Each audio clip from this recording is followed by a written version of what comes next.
Selamat malam teman-teman. Kembali lagi bertemu dengan Mega Wijaya. Pada topik kali ini saya akan membahas mengenai kenapa di sidang MK terkait dengan permasalahan pemilu ini mendatangkan ahli filsafat. Nah, di sini saya akan membahas mengenai kajian ilmu filsafat dan ilmu hukum. Jadi begini, filsafat itu adalah sumber dari berbagai ilmu yang ada di dunia ini. Nah, hukum itu adalah salah satu cabang yang ada di dalam ilmu filsafat. Jadi hukum itu adalah bagian kecil dari ilmu filsafat itu. Nah, sebenarnya filsafat itu apa? Jadi filsafat itu sifatnya adalah kritis dan dia mampu melihat sebuah fenomena, melihat sebuah fenomena itu dengan kekritisannya, dan dia akan melakukan sebuah langkah-langkah pertanyaan atau sebuah langkah-langkah struktur atau metodologi yang sangat kritis sekali, terstruktur gitu. Dan bagi para pelaku filsafat, melihat sebuah fenomena atau sebuah masalah, itu dia tidak akan melihat dari perspektif-perspektif yang sekiranya tidak mendukung. Nah, disinilah maka filsafat itu hadir di dalam hukum. Kalau ada yang mengatakan kemarin ahli hukum, kenapa orang filsafat datang ke sidang MK dan menjelaskan dalil-dalilnya tanpa bukti. Jadi begini, kalau hukum ya terkait dengan positivistiknya, ya hukum itu akan berdasarkan dari undang-undang untuk menjeratkan seseorang atau permasalahan itu berdasarkan undang-undang. Nah, sedangkan pemilu ini lebih luas cakupannya untuk menyelesaikannya daripada undang-undang itu sendiri. Jadi di sini diperlukan ahli filsafat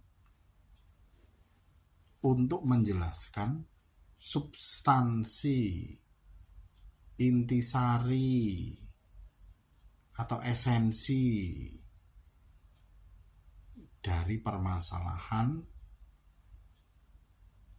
Pilpres 2024 ini. Karena kita tahu banyak sekali yang diindikasikan permasalahan-permasalahan ini terjadi, dan itu tidak bisa dilihat dari satu sudut pandang saja atau dari satu parameter saja.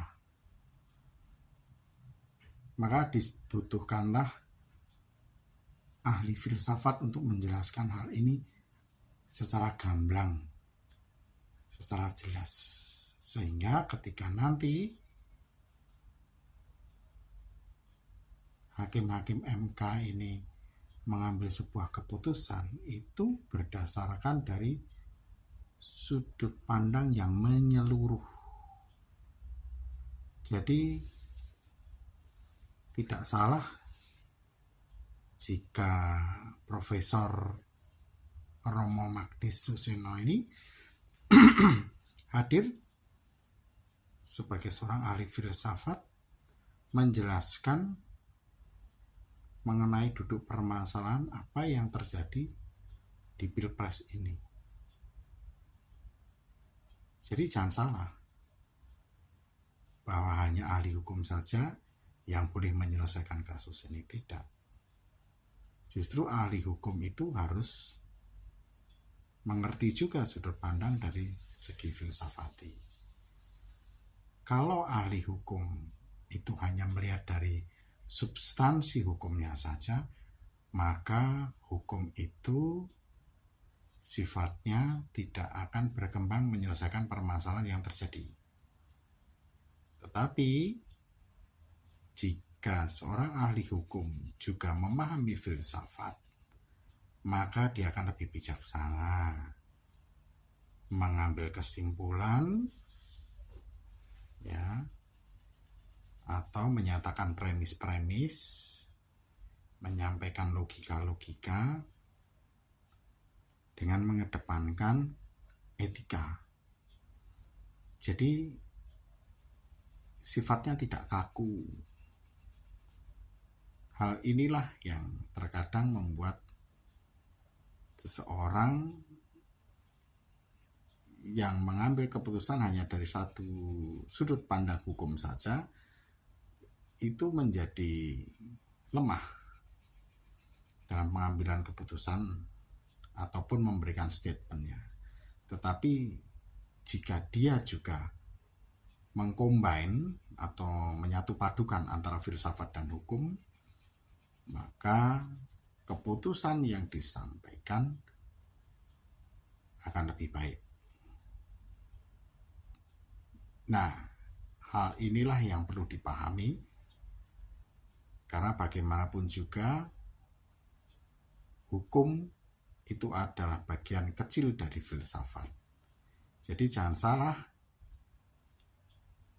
ketika ahli filsafat datang ke sidang MK, bukan tanpa dasar, justru dia nanti yang akan menjelaskan atau menjadi penterjemahnya dari kasus hukum yang seperti terjadi di Pilpres 2024 ini. Jadi hal ini perlu dipahami oleh kita bersama bahwa filsafat dan hukum itu merupakan satu kesatuan yang padu, tidak bisa terpisahkan. Filsafat sudah pasti hukum karena ada di dalamnya, tetapi hukum belum tentu filsafat, karena hukum itu ada aturan maunya sendiri, tetapi di dalam hukum ada filsafat, karena filsafat itu adalah sumber dari segala ilmu yang ada di dunia ini, dan hukum itu adalah sebagian kecil dari part of genre dari filsafat itu sendiri. Oke, demikian penjelasan dari saya. Semoga tidak membingungkan kenapa Profesor Romo Magnis ada di dalam sidang MK untuk Pilpres 2024 ini. Salam Justusia, salam otak kritis dari Mega Wijaya.